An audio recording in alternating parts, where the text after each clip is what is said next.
All right, hello friends. It looks like we are live. How are we doing today? I hope my phone isn't too much in the way. I just want to say hello. Welcome to KUHS Colorado, the show where we keep you informed on all things Colorado live from KUHS Radio. Today is Wednesday, March 18th. I am your host, Luis Live. Feel free to reach out to us through TikTok, Instagram, or Facebook, and of course give us a follow to stay in the loop on all Denver news, right? And that's at KUHS Denver. This show is brought to you by ADA Concrete, Concrete Done Right. You can call them for a free quote at 720-987-8206. That's 720-987-8206. A little bit more about them here in a minute. I was actually at a shoot this morning for them. They were doing this driveway. I do quality control, okay? I really care about our advertisers, and I really care about making sure that we deliver brands and companies too that do excellent work. And I stand behind ADA 100%. They do awesome work, but we'll get back to that in just a second. I'm really excited, okay? I want some work done on my house, and there's no one that I would trust other than them. But before we get into the show, I want to say hello. Welcome. I hope everybody had a good weekend. We don't have a Monday show yet, but I'm here to remind you that it is coming. We are kind of working on it. It's just going to take a few more weeks. I hope everyone had a good weekend. I hope everyone had a good St. Patrick's Day. I know that it kind of seems weird to like go party when it seems like there's so much going on in the world, but you deserve it. You know, everyone works so hard to get their money in this city, and I just really I want y'all to know that you deserve a break too. I have plenty of friends that are like crazy workaholics that'll answer emails in the middle of the night, and they do it because they love their job, right? But it also is also like you need to walk away here and there. You know, it's healthy, it's normal. I say that as your friend. I say that with love, right? But before we continue, I want to say some shout outs. We had some nice messages this week, and I want to pass that on to you. So our shout out to our listeners. Dahlia had a birthday yesterday, and we just want to say from our family to yours, happy birthday. The KUHS team loves birthdays. We love parties. We love any celebrations because you know why? They have music there, and we are radio, so we love music. So, addition to that, two shout outs for two new jobs this week. Shout out to Molly and shout out to Yoselin. They are both, well, so Molly is an incredible, she's an artist in every sense of the word, right? She can make you a whole brand for your company, all the graphics, logos, all that fun stuff, or she can make you a short film, or she can make you a painting. She's incredible. So the company that she ended up with is super lucky to have her. Molly, we're sending you love here from KUHS. Congrats on your new job. As well as Yoselin. Yoselin is a colleague of mine. We actually went to college together. She's an incredible journalist, and she got her big break, or one of her many big breaks to come, because she is incredibly talented. So I want to say shout out to all three of you. I hope you have a great rest of your week. You earned it.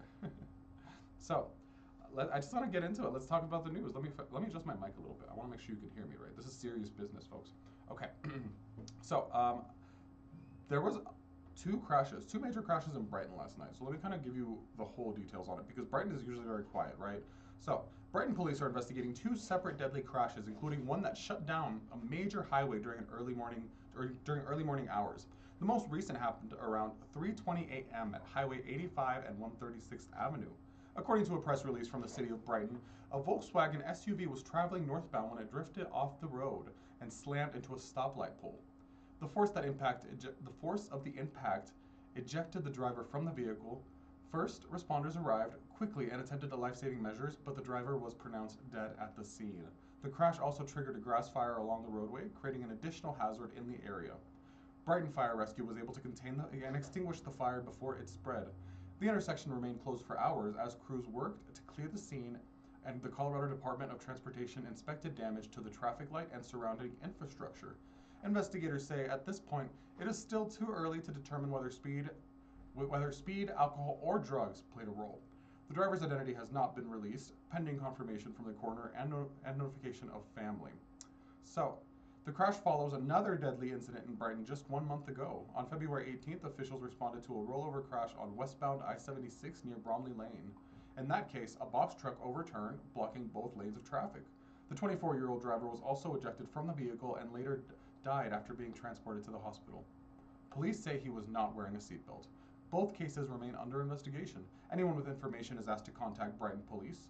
For drivers, these back-to-back incidents highlight a pattern seen across Colorado. Serious and often fatal crashes happening on high-speed roadways where even a moment of loss of control can have life-threatening consequences. And as investigators work to determine exactly what went wrong, officials continue to urge drivers to slow down and buckle up. And as these investigations continue, state lawmakers are now looking for how to prevent these types of crashes in the first place, right? So, Colorado lawmakers push road safety changes amid rising fatalities. According to reporting from the Colorado Senate Democrats, the state Senate has approved a bill aimed at reducing dangerous driving behaviors like speeding and illegal passing. The proposal would increase driver's license point penalties, particularly for drivers who repeatedly break the law. That includes illegal passing in no passing zones, such as areas marked by solid double yellow lanes. The bill also calls for new signage, clearly warning drivers about the heightened penalties in those areas. Lawmakers say the goal is to change drivers' behavior, not just punish it. The push comes as Colorado has seen traffic fatalities rise again after several years of decline, with many deadly crashes linked to speeding and improper passing. For drivers, this could mean more accountability and fewer warnings. When it comes to reckless habits on the road, right? We gotta keep each other accountable, right? This is, I know that in the U.S. we're very used to our cars, right? It's a big America thing. Everyone has a vehicle, just because there isn't the public transport to support us, right? Like in Europe. Let's not forget, folks. These are big machines, and we just gotta drive responsibly, right? And sorry. But with that being said, let me just get right back into it. So, supporters say if this works, the hope is fewer families will have to experience the kind of loss seen in crashes like these. So, and folks, I've seen it. I've covered stories in the past where there was one in particular. I'm not going to give you any names. There was a gentleman who was street racing, and he hit somebody. He killed somebody, and to see the pain on the family, and of course the person that was driving the car. Of course, everyone is impacted by this. You know, obviously the family is the most impacted because of the grief. But just stay responsible, folks. You know, you don't want to do something that you're going to regret and have to carry with you the rest of your life. You know, cars are very dangerous, so drive responsibly. I say that as a person that's not an incredible driver, but you know what? I slow down and I drive responsibly, even if I bump into curbs here and there. Okay. So, while road safety is a growing concern, Colorado leaders are also focusing on long-term challenges like water and public health. So, Colorado senators take action on water and public health. According to a release from Senator John Hickenlooper's office, he and Senator Steve Daines have introduced a bipartisan bill to extend federal water management programs through 2031. The program provides funding to include local groups, including communities and tribal partners, to address water needs through projects like drought response, wildfire resilience, and watershed restoration. The proposal would increase funding to $40 million per year. Supporters say local collaboration is key as the West continues to face long-term drought conditions.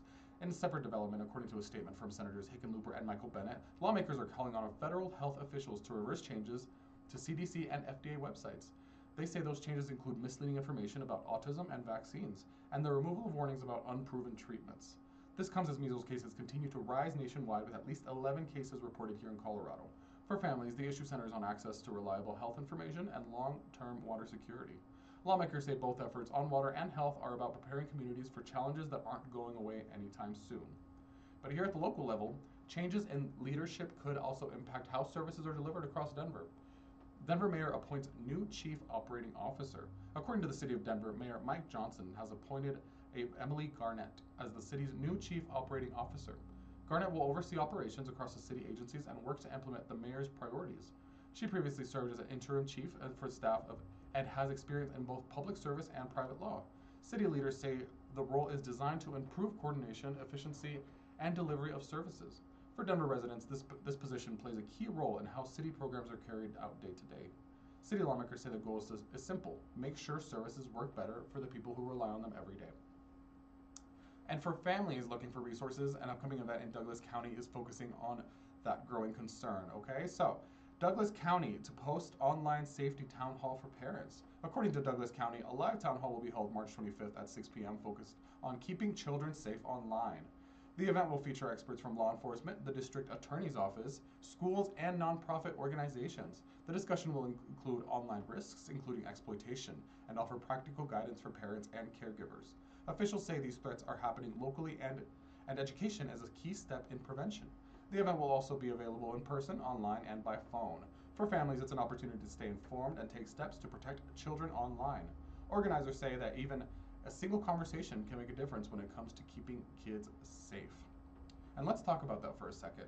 I feel like there's this big, this is my opinion, right? We're not talking about the news at this second. I feel like there's this big stigma when it comes to who is in danger online. And I feel like people kind of tend to gravitate towards that it's just young women. And how, even though young women are in danger online, we should also consider that these young men are also in danger. I was reading this report recently about a sextortion case. It wasn't here in Colorado, but it was in the U.S. But minors who are basically have these people reach out to them. Who knows if they're from the United States? Who knows if, I doubt they are who they say they are, right? And basically they got this young minor to send over intimate materials, right? And of course that's illegal for them to be sending XYZ, right? There's so much going wrong with that. However, then they turned around and blackmailed the young man. And in that case, it did unfortunately lead to a suicide. So my condolences are with that family. But I'm trying to share with you that keep your kids safe. And I know that, and as a person that used to be a young man, yeah, I just want to say that just keep an eye out and know that we're rooting for you, and I'll keep you informed on any other kind of events that can help keep you and your family safe, okay? But before we go, I want to give you a little bit of update on the weather. So, I promise I'm working on that. I'm going to stop saying so much during the show. Thank you for your patience, friend. So, record heat and high fire danger across Denver throughout the week. I'm not laughing at that. I'm laughing at my own. Okay. According to the forecast data from the Weather Channel and the National Weather Service, Denver is entering a stretch of record-breaking warmth. Temperatures will climb to the 80s today, with highs pushing into the upper 80s by Thursday and Friday. By Saturday, some areas could approach 90 degrees, well above normal for mid-March. But with that warmth comes increased risk. Very dry conditions, low humidity, and wind gusts around 20 miles per hour are creating an elevated fire danger across the Front Range. Officials are urging people to avoid any activities that could spark a fire. A cool down is expected by Sunday, with high winds dropping back into the mid-60s, followed by 60s and low 70s early next week. For now, this stretch of heat is unusual and could have impacts on fire conditions and water demand. So, while it may feel like summer is arriving early, officials say these conditions can become dangerous very quickly. But that's kind of the update for a week. I am going to give you a bit more of a comprehensive update on Friday, so you better tune back in. But with that being said, we're going to cut away for just a minute so we can just take a little break.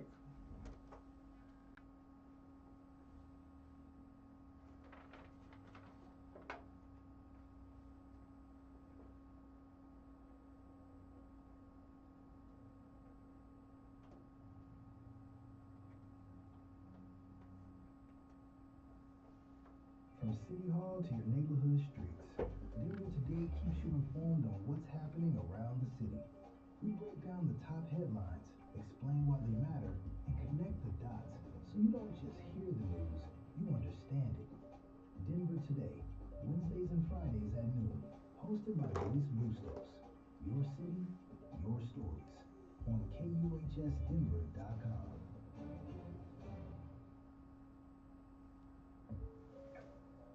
Denver moves fast. Don't get left behind.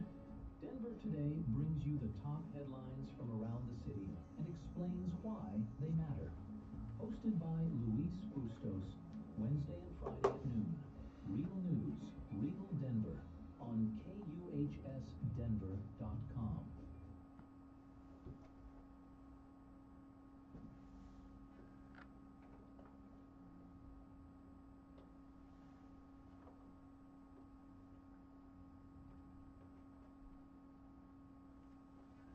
All right, hello, friends. We are back. Let me turn this up just a little bit so you can hear me. So you can hear me out there on the Western Slope. Speaking of the Western Slope, if you're a listener and you're a person that's very active in the winter sports here in Colorado, I would love to talk to you. I would love to hear your perspective on what this winter has been like for you. I know that when it comes to like skiing and snowboarding and even ice skating, you invest a lot of money to just get off the ground as a person that does that sport as a hobby, much less as a professional. But we'd love to hear your opinions about how this weather and this climate has impacted you, okay? So reach out to us at KUHS Denver, okay? So, let's see. So I just want to get back into it. Let me do my formal interview, or my formal intro, I guess, right? Hello and welcome back to KUHS Colorado, the show where I keep you in the loop on all things Denver and beyond. So, before we get back into the show, I want to share with you that this episode is brought to you by 88 Concrete. When it comes to concrete, you don't get a second chance. That's why homeowners and businesses across Colorado trust 88 Concrete for quality work that lasts. For driveways, garage floors, and sidewalks, to commercial foundations, concrete slabs, asphalt, and snow removal, their team delivers reliable results and professional craftsmanship. No shortcuts, no rush jobs, just solid work built to handle Colorado weather. Call 88 Concrete today for your next project for a free quote.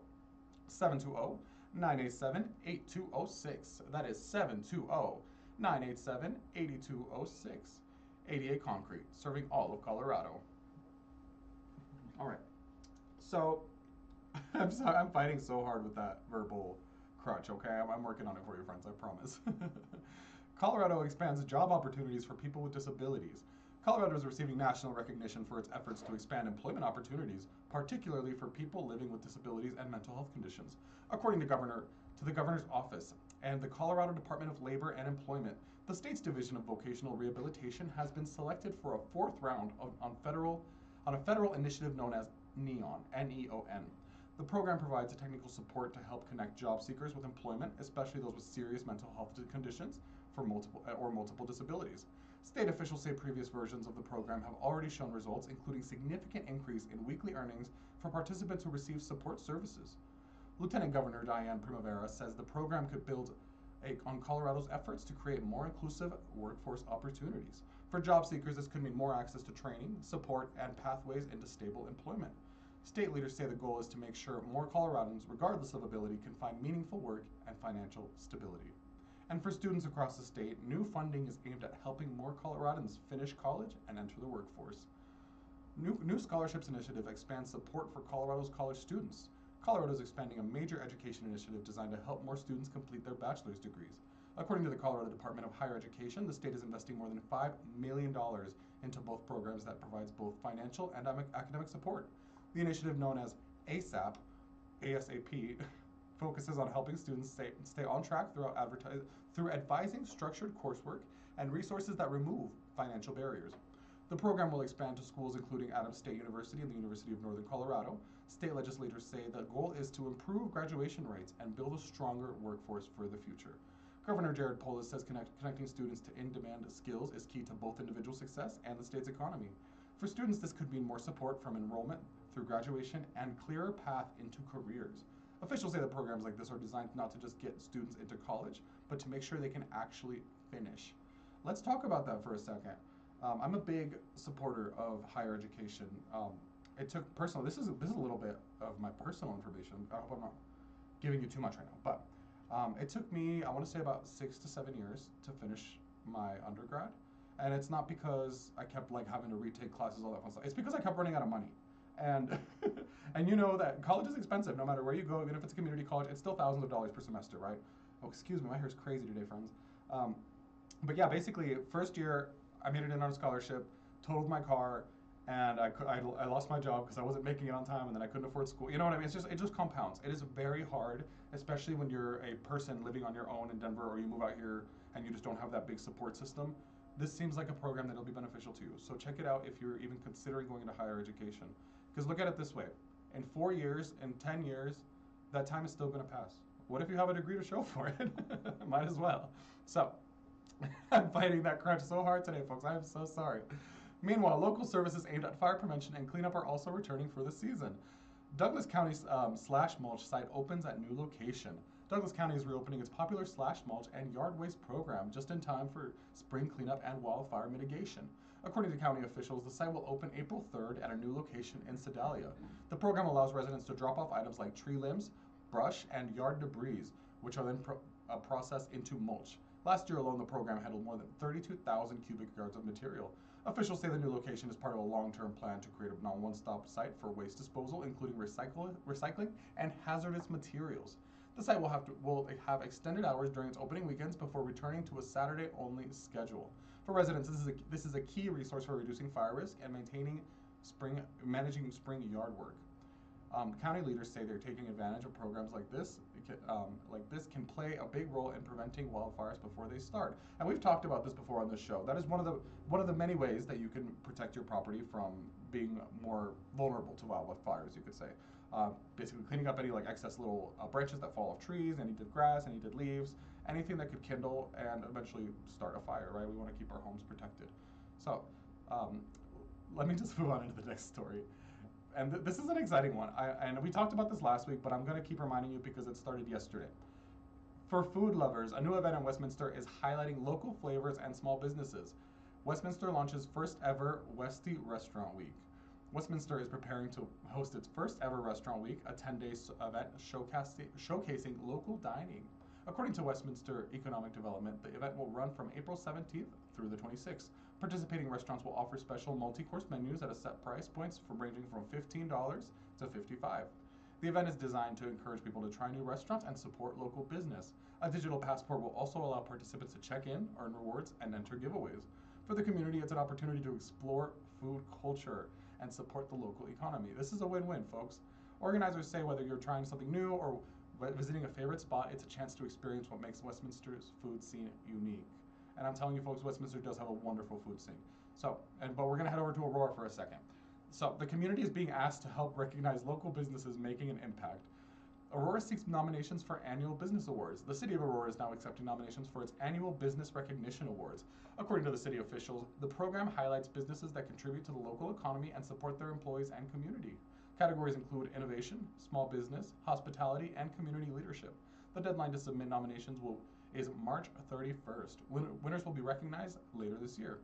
For residents, this is a great chance to spotlight businesses that make a difference in their community. So this is your neighbors, this is your small businesses of the friends that you know. Go support the people that are working hard to make this city as amazing as it is, right? City leaders say, recognizing local businesses helps celebrate the people and the ideas driving Aurora's growth, right? And you can ask any local from Denver. The food in Aurora is incredible, and that's just one of the many aspects of Aurora that is incredible, right? So I'm super excited for this. I would love to have the winners come on to the radio station. We could talk with them, give them an interview, maybe we can do a taste test for y'all. It just seems super fun. Something tells me it's going to be a restaurant that wins because Aurora has a ton of great businesses, but the food there is incredible, folks. So, but for transit riders, RTD is marking a busy travel season while also highlighting the people who keep the system running. So RTD engages travelers to celebrate transit workers. According to RTD, more than 375 customers were assisted during a recent spring break outreach event along the line to the Denver International Airport.